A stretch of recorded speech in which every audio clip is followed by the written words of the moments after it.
This is Chapter 19 of the ATI Mental Health Eating Disorders. If you find that my recordings are helpful, share them with your other classmates to help them as well. Eating disorders describe a complex set of behaviors related to eating and share many similarities to anxiety-related disorders. Clients with eating disorders describe feeling out of control in other areas of their lives and use food as a coping mechanism. They may also have distorted perception of what they look like, which affects how they feel about themselves. The exact prevalence and incidence of eating disorders existing in a given population during a designated time are most likely underestimated because of the secretiveness of the condition, denying that the illness exists, or avoidance of seeking professional help. The mortality rate of the eating disorders is high, and suicide is also a risk. Treatment modalities focusing on normalizing eating patterns and beginning to address the issue raised by the illness. Comorbidities include depression, personality disorders, substance use disorder, and anxiety. Various eating disorders are recognized and defined by the DSM-5. Anorexia nervosa, persistent energy intake restriction leading to significantly low body weight in context of age, sex, developmental path, and physical health. Fear of gaining weight or becoming overweight, disturbance in self-perceived weight or shape. Characteristics.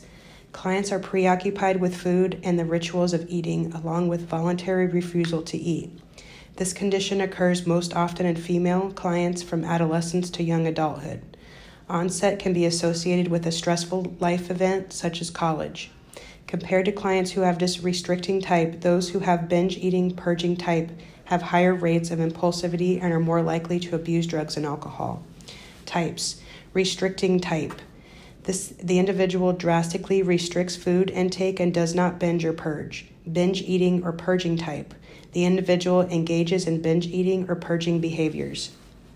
Bulimia nervosa. Clients reoccurring eat large quantities of food over a short period of time. Binge eating, which can be followed by inappropriate compensatory behaviors, self-induced vomiting or purging, to rid the body of excess calories. Binge eating and inappropriate compensatory behavior both occur on average of once per week for 3 months. Binge eating is in a discrete period of time, usually less than 2 hours, and an amount of food definitely larger than what most individuals would eat in a similar period of time. Clients have a sense of lack of control over eating. Characteristics. Most clients who have bulimia nervosa maintain a weight within a normal range or slightly higher. BMI is 18.5 to 30. The average age of onset in female clients is late adolescence or early childhood. Bulimia nervosa occurs most commonly in female clients. Between binges, clients typically restrict caloric intake and select low-calorie diet foods. Types. Purging type. The client uses self-induced vomiting, laxative, diuretics, or enemas to lose or maintain weight. Non-purging type. The client can compensate for binge eating through other means, like excessive exercise and the misuse of laxatives, diuretics, and/or enemas. Binge eating disorder. Clients recurrently eat large quantities of food over a short period of time without the use of compensatory behaviors associated with bulimia nervosa. Clients experience distress following the binge eating episode. An excessive food consumption must be accompanied by a sense of lack of control. At least once per week for 3 months, binge eating disorder affects men and women of all ages, but is most common in adults age 46 to 55. The weight gain associated with binge eating disorder increases the client risk for other disorders, including type 2 diabetes, hypertension, and cancer. Severity of the disorder depends on the number of binge eating episodes each week. Additional eating disorder categories.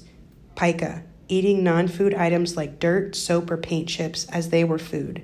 Rumination disorder, regurgitating food after eating it. Behaviors may be referred to as chewing and spitting. Avoidance restrictive food intake disorder, a lack of interest in eating certain types of foods, which leads to poor growth and nutrition. Prodromal manifestations, increase or decrease in weight that is not related to a medical condition. Abnormal eating habits, like severe dieting. Ritualized mealtime behaviors, like counting calories. Lying about food intake. Preoccupation with weight and body image. Assessment. Occupational choices that encourage thinness, like fashion modeling. individual history of being a picky eater in a childhood, participation in athletics, especially in an elite level of competition or a sport where lean body build is prized, family genetics, more commonly seen in families who have a history of eating disorders, biological, was hypothalamic neurotransmitter, hormonal or biochemical imbalance with disturbances of the serotonin neurotransmitter pathways seeming to be implicated, interpersonal relationships influenced by parental pressure and the need to succeed, psychological influences, which is rigidity, ritualism, separation, and individuation conflicts, feelings of ineffectiveness, helplessness, and depression, distorted body image, internal or external locus of control, environmental factors, media influence, and pressure from society to have the perfect body, temperamental anxiety or obsessional traits in childhood. Expected findings. Nursing history should include the following: the client's perception of the issue, eating habits, history of dieting, methods of weight control, value attached to a specific shape and weight, interpersonal and social functioning, family and interpersonal relationships. Mental status.